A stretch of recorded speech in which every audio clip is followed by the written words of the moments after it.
Good morning, everyone. Welcome to our Nde Class 8. Okay. Uh, the last class we have seen different types of radiography procedures. In that, we have gone through gamma radiography. Okay, and the equipment that are present in that.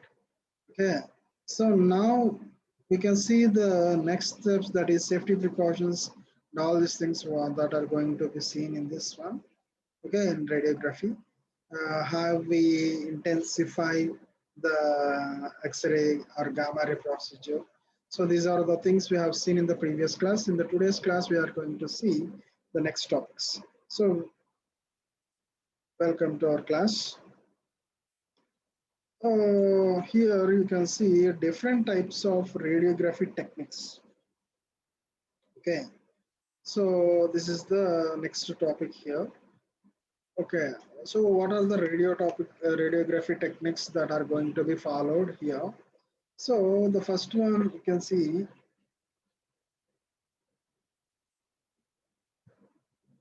yeah, the electron radiography of an object can be produced by any of the following two methods.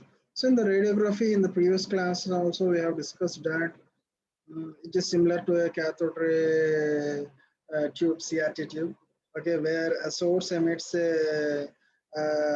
radioactive waves, okay, which are X-rays or gamma rays or neutron rays, okay, like this. So they will exhibit some sort of radioactive waves which will penetrate through the object which is placed in that direction, and the resultant image is captured on the film. So this is the thing we have seen. అంటే ఇంతకుముందు మన క్లాసెస్లో చూసింది ఏంటంటే ఒక source నుంచి radio active waves అనేది మనం ఎమిట్ అయ్యేలాగా చేస్తాము, either by passing through electricity. It is దాన్ని ఏం చేస్తా అంటే హైపర్ యాక్టివ్గా అయ్యేటట్టు చేస్తాము. తర్వాత దాని నుంచి ఎమిట్ అయ్యే ఏదైతే వేవ్స్ ఉన్నాయో దాన్ని మనం ఏం చేస్తామంటే ఒక ఆబ్జెక్ట్, ఏదైతే మనం ఆబ్జెక్ట్ స్కాన్ చేయాలనుకుంటున్నామో దాని నుంచి పాస్ అయ్యేలా చేస్తాం. పాస్ అయిన తర్వాత రిజల్టెంట్ వచ్చే సోర్స్ ఏదైతే రిజల్టెంట్ రేస్ ఉన్నాయో దాన్ని ఒక ఫిల్మ్ మీద క్యాప్చర్ చేసి తర్వాత ఫిల్మ్ ని మనం స్టడీ చేస్తాం. So this is the process. So in this thing electron రేడియోగ్రఫీలో you can see the radiography an object can produce by any two of methods. Radiography అనేది టూ మెథడ్స్ లో మనం ప్రొడ్యూస్ చేయొచ్చు. ఒకటి photo electrons emitted by lead foil, next radiography by electron emission for specimen. So these are the two types of methods which are used to produce any electron radiography of an object. Electron radiography object produce చేయడానికి ఈ రెండు మెథడ్లు వాడతాం. ఒకటి ఏంటంటే photo electrons emitted by lead foil. Okay, lid ఉంటుంది కదా, ఆ foil ఉంటుంది. ఫాయిల్ అంటే ఒక పేపర్ అండి. Okay, photo electrons emitted by lead foil, లేదంటే electron emissions from specimen. Okay, emissions from specimen నుంచి డైరెక్ట్గా ఎలక్ట్రాన్ ఎమిషన్స్ తీసుకుంటాం. So two things. So first చూద్దాం, radiography by photo electron emitted by lead foil. Lead foil అంటే ఏం లేదండి, మనకి lid foil అంటే వేడి పోకుండా ఉండే ఒక జస్ట్ షైనీ ఫాయిల్ ఉంటుంది కదా. ఇప్పుడు మనకి హోటల్స్లో నాన్స్ కానీ తీసుకున్నప్పుడు ఒక లిడ్ ఫాయిల్లో చుట్టిస్తారు మనకి. ఓకే, అఫ్ కోర్స్ మనకి ఏదైనా పార్సల్స్ అవి కావాలి అంటే మనకు లిడ్ బాక్సెస్ కూడా ఉంటాయి.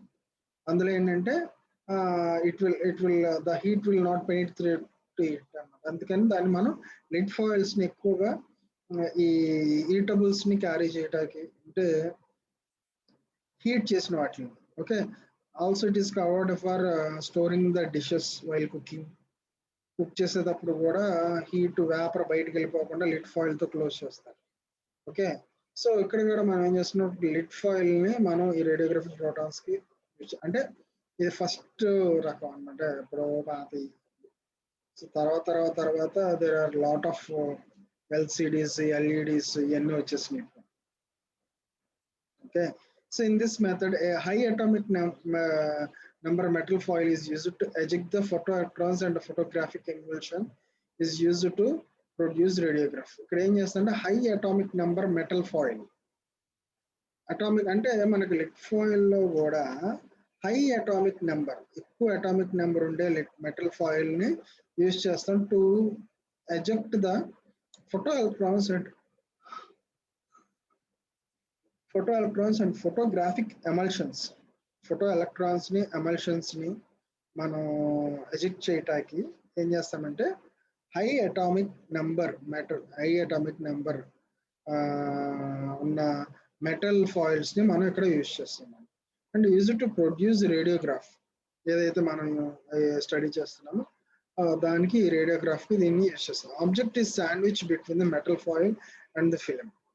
ఇక్కడ ఏం చేస్తామంటే మెటల్ ఫాయిల్ ఆబ్జెక్ట్ అంటే అంతకుముందు మీకు చెప్పాను, ఈ ప్రాసెస్ లో మనం శాండ్విచ్ ప్రాసెస్ అని కూడా అంటారు. శాండ్విచ్ ప్రాసెస్ లో ఎలాగైతే మధ్యలో సోర్స్ అంటే ఏదైతే మనం ఎటబుల్ తీసుకొని పైన కింద బ్రెడ్ లేయర్స్ వేసేసుకుని పెట్టుకుంటామో, so that is called a sandwich. Similarly ఇక్కడ కూడా ఏం చేస్తామంటే సోర్స్ ని అదే ఏదైతే మనం స్పెషల్ దాని మధ్యలో పెట్టుకొని మెటల్ ఫాయిల్ ఒక పక్క, ఫిల్మ్ ఒక పక్క, అంటే ఏం చేస్తుంది మెటల్ ఫాయిల్ ఫిల్మ్ అంటే ఈ మధ్యలో మనం ఆబ్జెక్ట్ ని పెట్టుకుంటే ఏదైతే మనం మెజర్ చేయాలనుకుంటామో, so in between metal foil and film.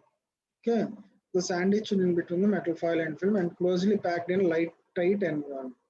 So దీన్ని ఏం చేస్తామంటే ఆ రెండింటి మధ్యలో పెట్టుకొని closely packed in tight envelope లో దాన్ని టైట్ గా ప్యాక్ చేస్తాం. Okay, so when heavily filtered X-ray strikes the metal foil, first ఏమవుతుంది, ఎక్స్రే పాస్ అవ్వగానే first metal foil hit, generally lead to lead is preferred. అక్కడ ఏంటంటే ఆ మెటల్ ఫాయిల్ లో ఏ మెటల్ పెడితే ఆ మెటల్ వాడతారు అంటే లెడ్ ని మాత్రమే వాడతారు.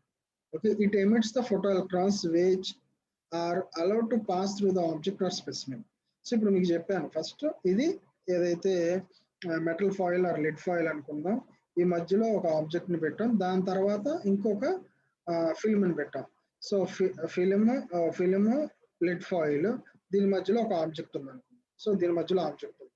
సో ఇప్పుడు ఏమవుతుంది, ఇటు నుంచి ఎక్స్రేస్ వచ్చినప్పుడు ఫస్ట్ మనం ఏం చేస్తున్నాం, ఫాయిల్ ని హిట్ చేస్తున్నాం. ఫాయిల్ ని హిట్ చేసి వాడు ఏమన్నాడు, strikes the foil and it emits photo electrons. So ఆ ఫాయిల్ ని స్ట్రైక్ చేయగా ఏం చేస్తుంది, ఇట్ ఎమిట్స్ ఫోటో ఎలక్ట్రాన్స్ ని ఎమిట్ చేస్తుంది, which allowed to pass through the object or specimen. మధ్యలో మనం ఏదైతే మనం రీడ్ చేయాలనుకుంటున్నామో అక్కడ మనం ఆబ్జెక్ట్ ని కానీ స్పెసిమెన్ కానీ పెడతాము, and it will pass through. The number of electrons penetrating the specimen is depend upon the energy.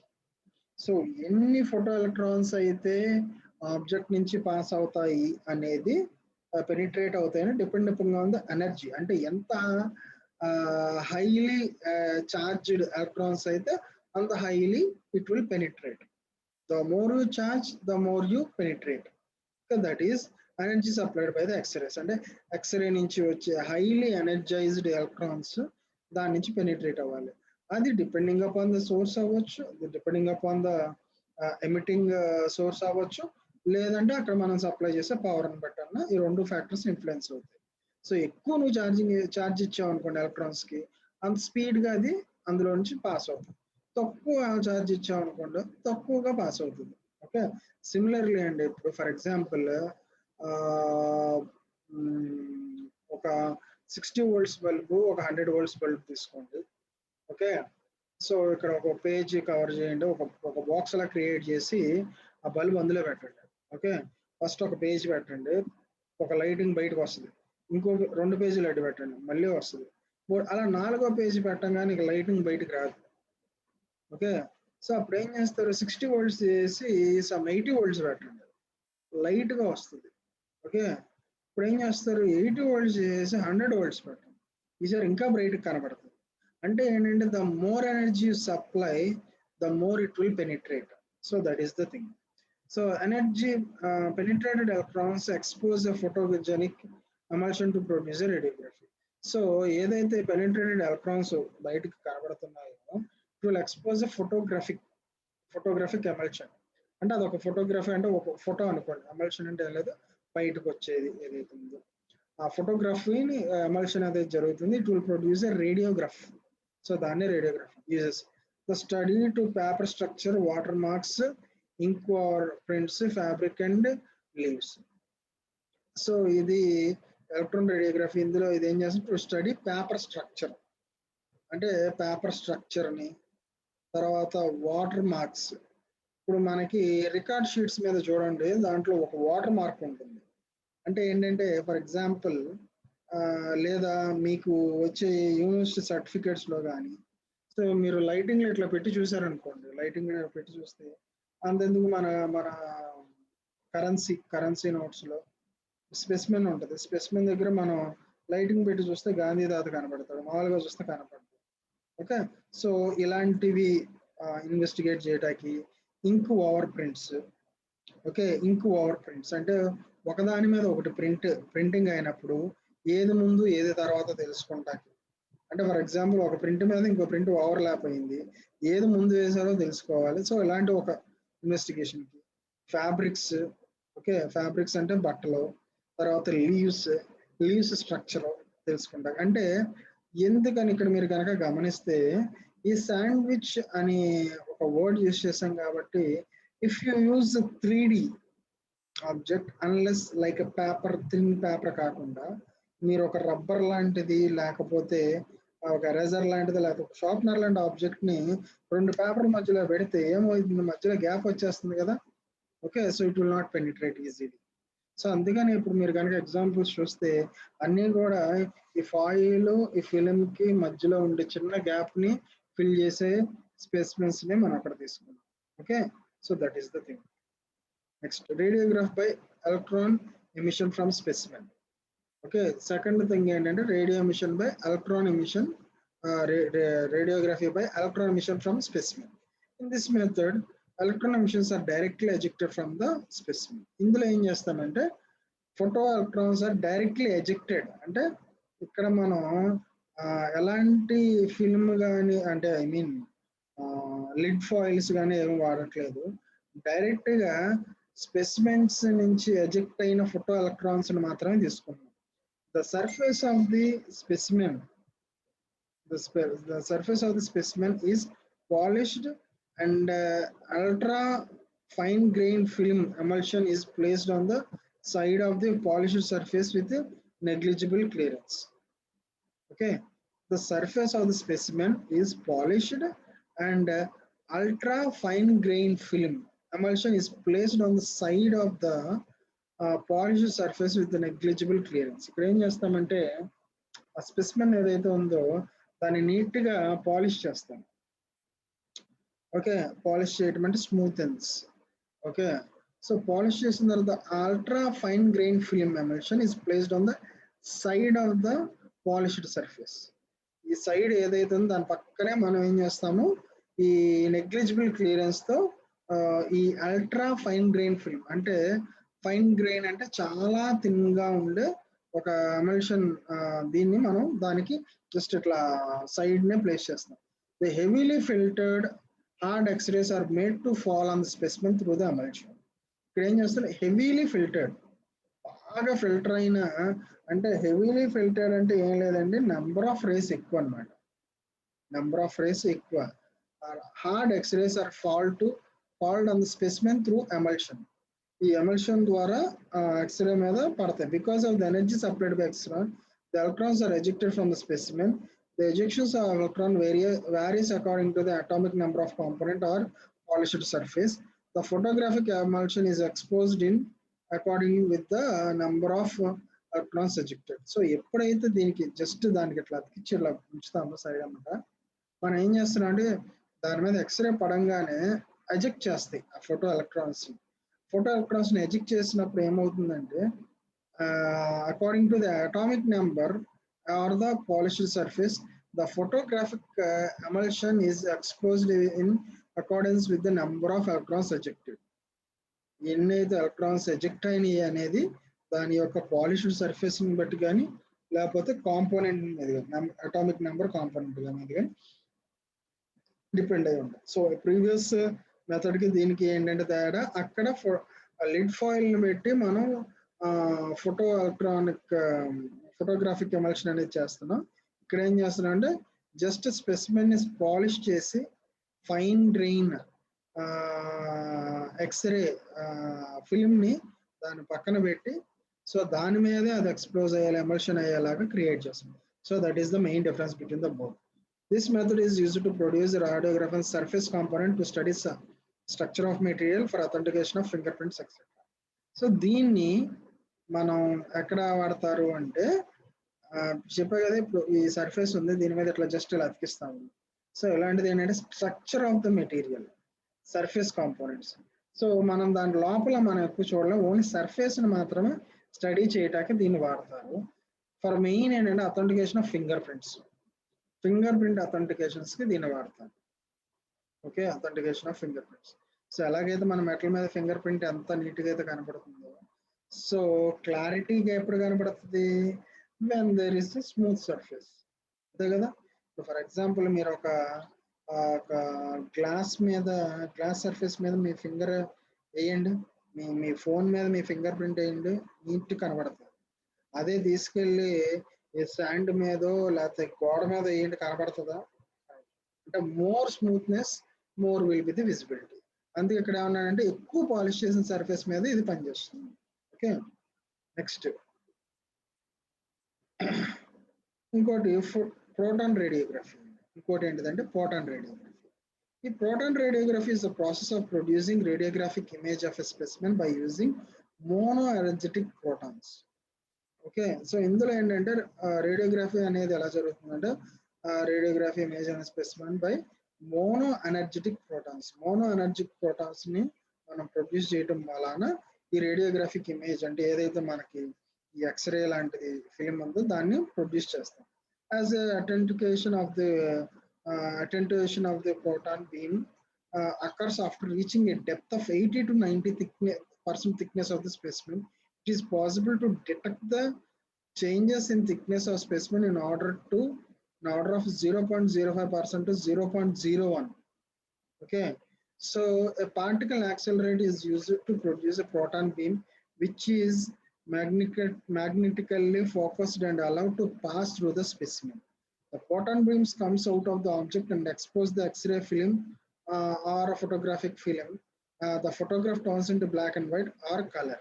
Okay, so ఇందులో మనకి ఏంటంటే ఫోటాన్ రేడియోగ్రఫీలో మోనో ఎనర్జెటిక్ ప్రోటాన్స్ అనేది వాడతాం. సో ఇంతకుముందు ఏం చేసామంటే నార్మల్గా ఉండే సోర్సెస్ ఏదైతే ఉన్నాయో వాటి నుంచి వచ్చే ఫోటో ఎనర్జెటిక్ లైట్ అనుకోండి లేకపోతే రేస్ అనుకోండి, వాటిల్నే ఆ సర్ఫేస్ మీద పడేలాగా చేసి వాటి నుంచి కలెక్ట్ చేస్తాం. ఇక్కడ ఏం చేస్తాం, మోనో ఎనర్జెటిక్ ప్రోటాన్స్ ని ప్రొడ్యూస్ చేస్తాము. మోనో అంటే single energetic protons. Okay, so as the authentication of proton beam occurs after reaching a depth of, so ఈ అథెంటికేషన్ ఆఫ్ ప్రోటాన్ బీమ్ ఎప్పుడైతే వస్తుందంటే 80 to 90% thickness of the specimen ని మనం రీచ్ అయినప్పుడు. అంటే for example I have given you some 10 mm of thickness sheet. Okay, 10 mm thickness sheet అంటే 0.9 mm వరకు రీచ్ అయితేనే the authentication of proton beam occurs, అంటే దాని యొక్క పాసిబిలిటీ అనేది మనకు తెలుస్తుంది. It is possible to detect the changes in thickness of specimen in order of 0.05 to 0, అంటే అంత మైనర్, అంటే దీని థిక్నెస్ రేంజ్ ఎక్కడి నుంచి అంటే 0.05 నుంచి 0.01. అంటే it is possible to detect the thickness of specimen. Okay, thickness of specimen detect చేయడానికి కూడా వాడతాం. కాకపోతే ఆ రేంజ్ ఎంత ఉండాలంటే 0.05 to 0.01 థిక్నెస్ ఉండాలి. Particle accelerator is used to produce a proton beam which is magnetically focused, allowed to pass through them. అంటే particle accelerator అనేది యూజ్ చేస్తారు దేనికి, ప్రోటాన్ బీమ్ ని ప్రొడ్యూస్ చేయడానికి. ఈ పార్టికల్ యాక్సిలరేటర్ ఏం చేస్తుంది, ప్రోటాన్ బీమ్ ని హై యాక్సిలరేట్ తో అది అజెక్ట్ అయ్యేలాగా చేస్తుంది. It's magnetically focused to pass through specimen. So magnetically, proton అనేది ఏంటిది, ప్రోటాన్, న్యూట్రాన్, ఎలక్ట్రాన్. ప్రోటాన్ అంటే పాజిటివ్, న్యూట్రాన్ అంటే న్యూట్రల్, ఎలక్ట్రాన్ అంటే నెగిటివ్. సో మనకి ఏం తెలిసింది, సో ఈ మ్యాగ్నెటిక్ ఫోర్స్ ద్వారా దాన్ని ఏం చేస్తామంటే ప్రోటాన్ ని ఇంకొంచెం హై యాక్సిలరేషన్ తో పాస్ అయ్యేలాగా, స్పెసిమెన్ నుంచి పాస్ అయ్యేలాగా చూస్తాం.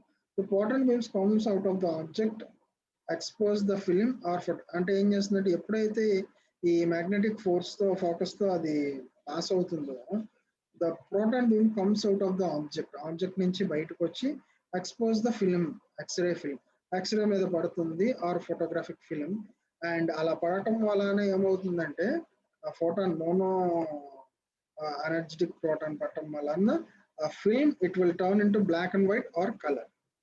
ఓకే, సో ఆ ఫిలిం ఏమవుతుందంటే బ్లాక్ అండ్ వైట్ అంటే ఎక్కడైతే మనకి స్ట్రక్చర్ మారుతుందో ఎక్కడైతే అది పెనిట్రేట్ అవ్వలేదో పెనిట్రేట్ అయ్యిందో లేకపోతే ఆ వేరియేషన్స్ ని అది చూపిస్తాక black and white or colour రూపంలో అది మారుతుంది.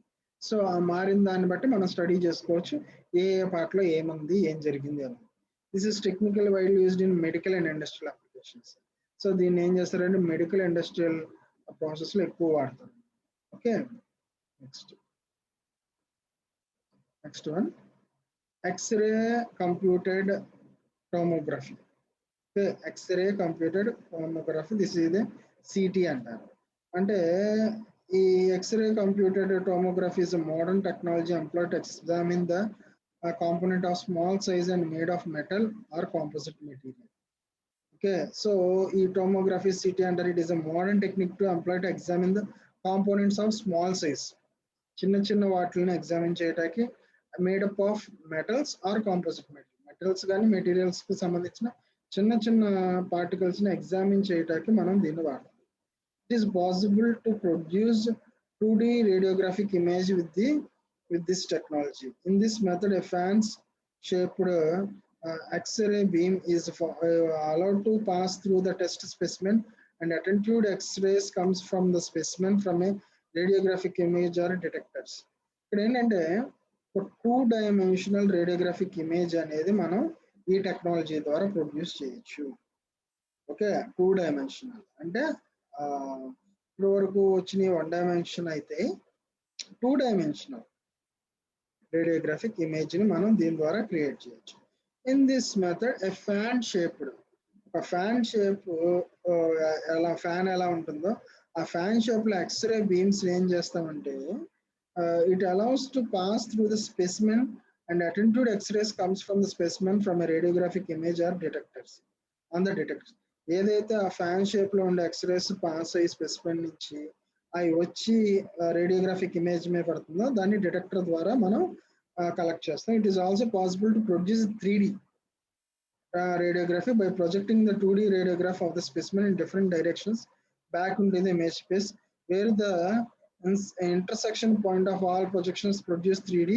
సో ఇందులో ఏంటంటే ఆ ప్రొడ్యూస్ అయిన 2-dimensional radiograph ని డిఫరెంట్ డైరెక్షన్స్ లో అంటే ఫర్ ఎగ్జాంపుల్ ఇక్కడ ఒక 2D ఇక్కడ ఒక 2D ఇక్కడ ఒకటి అలా అలా ఇన్ని డైరెక్షన్స్ లో దాన్ని కవర్ చేసి ఒక 3-dimensional ప్రొజెక్షన్ గా దాన్ని మనం మార్చొచ్చు.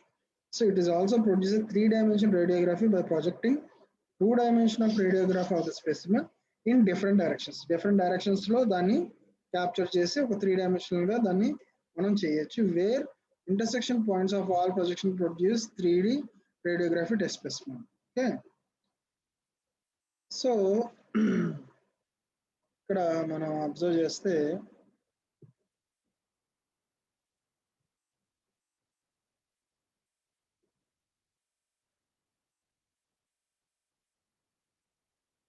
సో ఇక్కడ ఇప్పటి వరకు మనం కంప్యూటర్ టోమోగ్రఫీ అనేది సిటీ స్కాన్ అని కూడా అంటాం.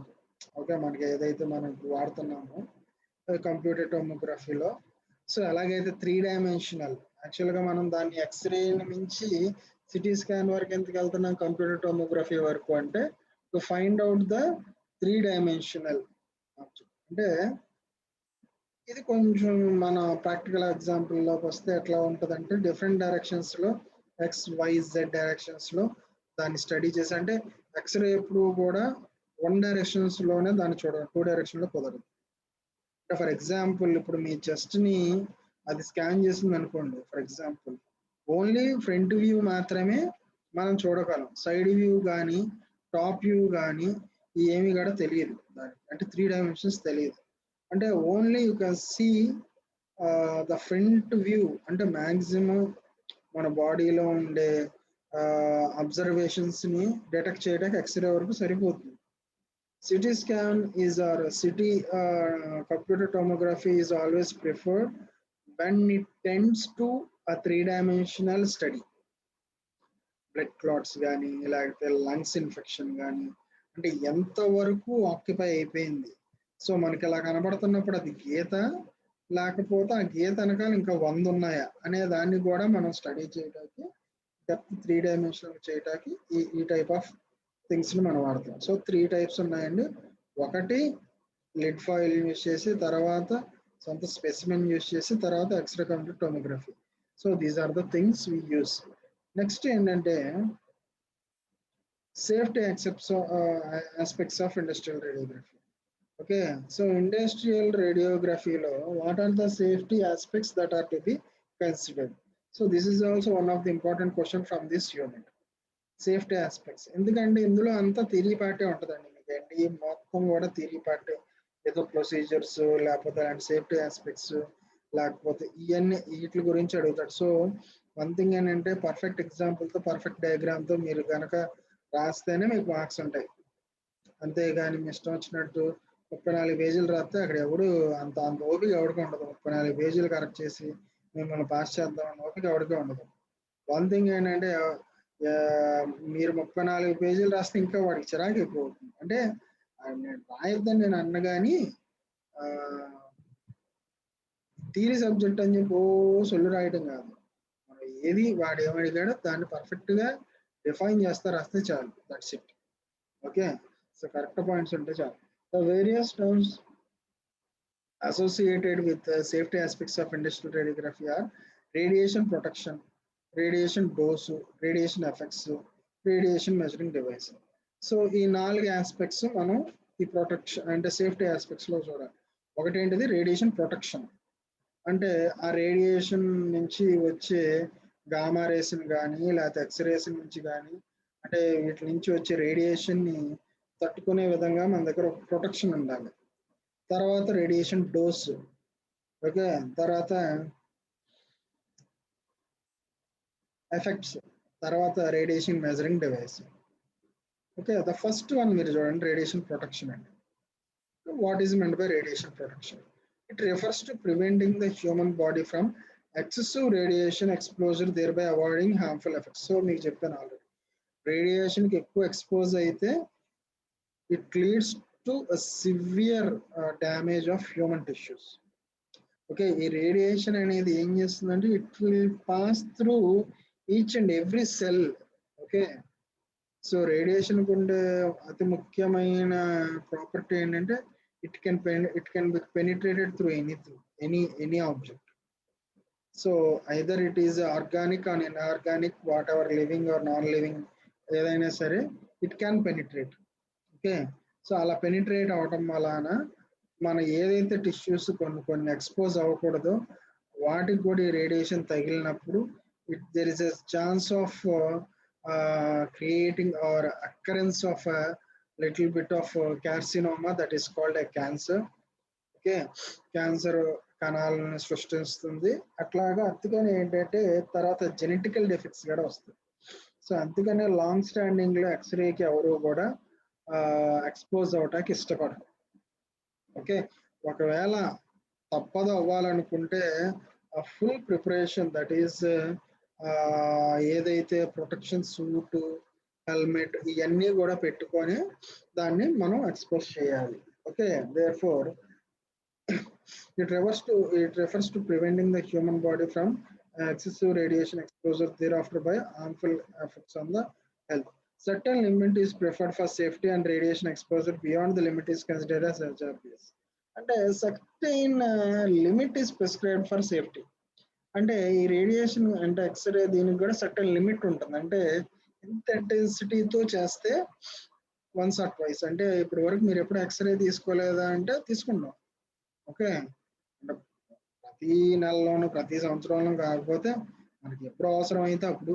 ఇప్పుడున్న డాక్టర్లు ఏంటంటే రిపోర్ట్ లేకుండా మాట్లాడరు. సో ఇప్పుడున్న పాండమిక్ సిచ్యువేషన్ ఇంకా దారుణం. ఈ పాండమిక్ సిచ్యువేషన్ కన్నా ముందు మీరు కనుక హాస్పిటల్కి వెళ్తే డాక్టర్ మిమ్మల్ని సిమ్టమ్స్ అడగటం చెప్పటం కన్నా ముందు మీరు ఒక సిమ్టమ్ చెప్పంగానే ఆయన రాసి 4 టెస్టులు రాస్తాడు. blood test, urine test, ఇంకో test. So the test speaks everything అన్నట్టుగా. సో అలాంటి సిచ్యువేషన్స్లో ఈ ఈ ఈ ఎక్స్రేకి ఎక్కువ ఎక్స్పోజ్ అయితే మరి మనకి ఏమైనా అవుతుందా అంటే, there are some limits that will be preferred as for safety. అంటే ఇంత రేడియేషన్ ఇన్నిసార్లు చేస్తే, అంటే ఇంత టైం చేస్తే బాడీకి ఏమవుతుంది, it will not affect. So అట్లాగా, so there is some sort of limit for this prescribed for the safety of radiation exposure beyond the, and ఒకవేళ బియాండ్ దిస్ లిమిట్ కనుక అయితే it is consider as hazardous. Okay, అంటే health hazards అంటారు కదా, అట్లాగా. అంటే మన ఏదైతే దీన్ని అది మన హెల్త్ని బాధ పెడుతుందో, లేకపోతే హెల్త్ హెజార్డ్స్ అంటారు. అంటే దాని మూలాన పెను ముప్పు, లేకపోతే వాతావరణ దాన్ని ఏమంటారు, ఎన్విరాన్మెంట్ చేంజెస్ అవ్వచ్చు, లేకపోతే బాడీ ఏమంటారు జెనెటికల్ చేంజెస్ అవ్వచ్చు, ఇవన్నీ కూడా జరుగుతాయి. The maximum available limit has been set for both general public and radiation worker depending upon the venous studies and experience on the radiation effect. ఏంటంటే maximum allowable limit has been set for ఏంటంటే maximum allowable limit for general public as well as radiation workers. అంటే ఎవరైతే మనకి ఎక్స్రేలు, city స్కాన్లు తీస్తారో దీనికి కూడా some sort of maximum limits ఉంటాయి. Okay, maximum limits అంటే ఏంటి, వాళ్ళు కూడా ఓ 4 గంటలు, మనం జనరల్గా 8 గంటలు పని చేస్తే వాళ్ళు 8 గంటలు పని చేయరు, 4 గంటలు 3 గంటలు అలాగే పని చేస్తారు, అంతకు మించి ఎక్కువ ఎక్స్పోజ్ అవ్వకూడదు. ఓకే, సో తర్వాత ఏంటంటే functions such as ఎక్స్ప్లోజర్ level calculation, evaluation, development of measure to reduce explore level and avoiding unwanted exposure involved in radiation protection activity. So functions such as ఎక్స్ప్లోజర్ levels and calculation and evaluation, అంటే ఎంతవరకు expose అవ్వాలి అనే దానికి calculation, evaluation, అంటే ఎంతవరకు limits దాని calculation, evaluation అనేది. తర్వాత development of measure to reduce the ఎక్స్ప్లోజర్ level, అంటే ఎలాంటి డెవలప్మెంట్స్ చేయాలి, మెజర్స్ చేయాలి దేనికి, ఈ రేడియేషన్ లెవెల్, ఎక్స్ప్లోజర్ లెవెల్స్ తగ్గించడానికి. అండ్ అవాయిడ్ అన్వాంటెడ్ ఎక్స్ప్లోజర్, ఇప్పుడు ఎక్స్ప్లోజర్ జరగకుండా అయితే మనకి పని అవ్వదు. అన్వాంటెడ్ ఎక్స్ప్లోజర్ అంటే అన్వాంటెడ్ అంటే మనకు ఆబ్జెక్ట్ మీద కాకుండా రిమైనింగ్ థింగ్స్ మీద అది జరగకుండా, పడకుండా ఉండడానికి ఎలాంటి మెజర్స్ తీసుకోవాలి, ఇవన్నీ కూడా ప్రొటెక్షన్ యాక్టివిటీలో ఉంటుంది, radiation protection activity. Distance, time, shielding are considered as means. Distance అంటే ఎంత దూరంలో ఉన్నాము, టైం ఎంతసేపు ఎక్స్పోజ్ అయ్యాము, షీల్డింగ్ ఎంత బాగా మనం కవర్ చేసుకున్నాం. సో ఇఫ్ యూ అబ్జర్వ్, జనరల్గా అయితే మనం తీసే ఎక్స్రే అంటే ఫస్ట్లో అయితే చాలా పకడ్బందీ సూట్లు వేసుకొని ఉండేవాళ్ళండి ఎక్స్రే తీసేటప్పుడు, ఇదివరకు ఫస్ట్లో. తర్వాత డ్యూటీ నెగ్లిజెన్సీ అవ్వచ్చు, లేకపోతే పద్దాక వేసుకోవాలి తీయాలి ఎందుకులే అనుకోవచ్చు, ఒక సూట్ మాత్రం వేసుకొని తీస్తారు ఇప్పుడు ఎక్స్రే తీసేవాళ్ళు, సిటీ స్కాన్. కానీ యాక్చువల్గా అయితే షీల్డింగ్ అనేది చాలా ఇంపార్టెంట్. ఆ షీల్డింగ్ అనేది కనుక పర్ఫెక్ట్గా లేదనుకోండి, ఏమవుతుందంటే లాంగ్ రన్లో వాడికి genetical disorders, okay, health problems ఇలాంటివి చాలా ఎక్స్పోజ్ అవ్వాల్సి వస్తుంది. సో అందుకని ఆడ ఏమైనా డిస్టెన్స్ ఎంత దూరం అంటే రేడియేషన్ సోర్స్కి మనకి ఎంత దూరం ఉంది, తర్వాత టైము ఎంతసేపు దానికి ఎక్స్పోజ్ అవుతుంది. అంటే అదాకా ఈ మిషన్ ఆన్ చేసి పెట్టరు, ఎప్పుడైతే మన పేషెంట్ వచ్చాడో లేకపోతే మనం వెళ్తామో అప్పుడు మాత్రం ఒక 2 minutes లేదా 5 minutes ఆన్ చేసి వెంటనే ఆఫ్ చేసేస్తారు. ఓకే, సో ఎంత కంటిన్యూస్గా ఉన్నా సరే hardly 1 hour to 2 hours working మాత్రమే ఉంటుంది. ఓకే, సో తర్వాత షీల్డింగ్, ఈ మూడింటిని బట్టే దానికి ఏంటంటే considered as means for developing protective. ఈ 3 మీన్స్ని బట్టే మనం ప్రొటెక్టివ్ లెవెల్స్ని మెజర్ చేస్తాం in order to keep exposure with permissible levels. As the time period for which worker remains in radiation increase the exposure received by the. So ఇలా చెప్పగా ఎంత ఎక్కువగా ఎక్స్పోజ్ అయితే అంత త్వరగా ఆడిపోతాడు. So that it means directly indicates. Okay, so the remaining thing we can explain with the next class. So ఇక్కడ వరకు ఏంటంటే మన సేఫ్టీ ప్రికాషన్స్ నేర్చుకున్నాము and different types of radiography techniques. Okay, how many types are there అని తీసుకున్నాం. ఇంకొక క్లాస్లో మనకి ఫస్ట్ యూనిట్ అయిపోతుందండి. సో మీకు పెట్టాను, అంటే మీకు నోట్స్ పెట్టాను. So go through the notes and మిమ్మల్ని మీరే గైడ్ చేసుకోండి. ఎందుకంటే ఇంకా 4-2 కాబట్టి డైరెక్ట్ ఇంకా ప్రాజెక్ట్ ఉంటుంది. So in this pandemic situation మళ్ళీ కాలేజ్ ఎప్పుడు ఓపెన్ చేస్తారనేది ఎవరూ చెప్పలేరు. కాబట్టి నేను మీకు చెప్పేది ఏంటంటే ఇదే ప్రిపరేషన్ అనుకోండి. రోజు నేను చెప్పిన క్లాసు ఒక 40 మినిట్స్ నేను చెప్పాను అనుకోండి, ఒక 10 to 20 minutes go through the reading of that unit. That's it. అది ఎనఫ్. ఇంకా మీరు రాయటానికి అంతకు మించి ఇందులో మీరు కష్టపడాల్సింది కూడా ఏముండదు. అదే మీరు ఈ చెబుతూ వదిలేశారు అనుకోండి, ఇదంతా చదవాలంటే it will take lot of time. Listening and go through just once is enough for this subject. If you దీన్ని నెగ్లెక్ట్ కానీ చేశారంటే తర్వాత ఈ నీళ్ళు పాటు చదవాలంటే చాలా అంటే చాలా time taking. Okay, so I hope you all understand the class. If you're having any doubts, you can give us the comments in this video while streaming, or else you can message me or text me, or you can make me call. Okay, thanks for listening the class. Thank you.